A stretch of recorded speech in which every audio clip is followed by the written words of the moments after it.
This video is all about an idea developed to use a particle named as PolyGlucose-Sorbitol-CarboxyMethylEther encapsulated Fe3O4 magnetic nanoparticles. We will also develop the idea how to use this molecule's extraordinary magnetic properties so as to generate in large amounts of free energy. This is how the particle looks like. But wait, before digging deeper, let's just gain some few physical conceptual background so as to understand well the behavior of the particle and the ideas as well.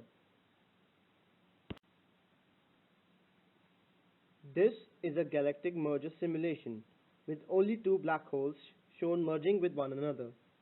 Because of merging two massive objects, these create ripples in space-time which are known as gravitational waves. Now what are gravitational waves and who measures them? Well, when there is a very massive celestial body, for example a neutron star or a black hole in space, so because of its presence and mass, it bends the space around it.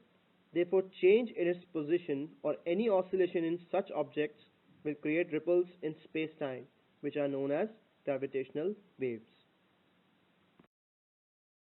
An organization named LIGO measures these gravitational waves. As about its construction, it has a high coherent laser beam emitter, two mirrors, a 50-50 beam splitter, and a collector.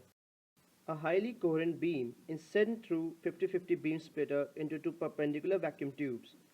These beams are then to be reflected from the mirror as shown.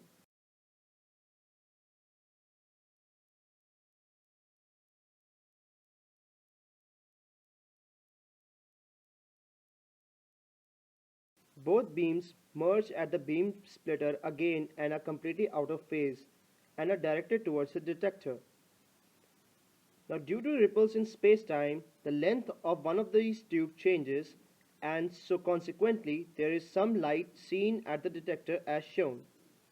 This implies that there is a gravitational wave and has passed through these detectors.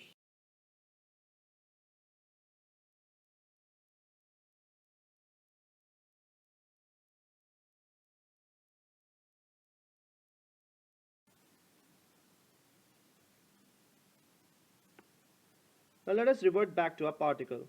Under certain magnetic circumstances, the particle shows a supermagnetic behavior. Well, we will take care and take use of that only. The particle shows chain-like structures at around 300 Kelvin. Well, consider one of these long chains, or very long chains, say about 400 meter. When we stimulate one chain with certain magnetic field, it becomes highly active and shows supermagnetism. In parallel to it, we attach many other chains as shown. In an ideal still system, all the chains are aligned to one another, and all of them is like a giant magnet. But since gravitational waves passes through these chains with the speed of light, these chains aren't now aligned in perfect position. Due to this movement, the whole system will vibrate as shown, and so as there will be changes in the magnetic field in a very short period.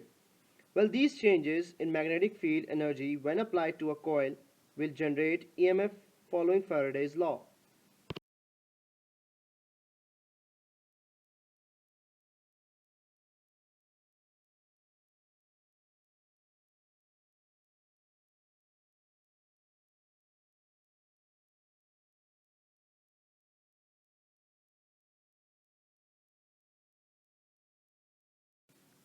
Under normal conditions, the particle oscillates.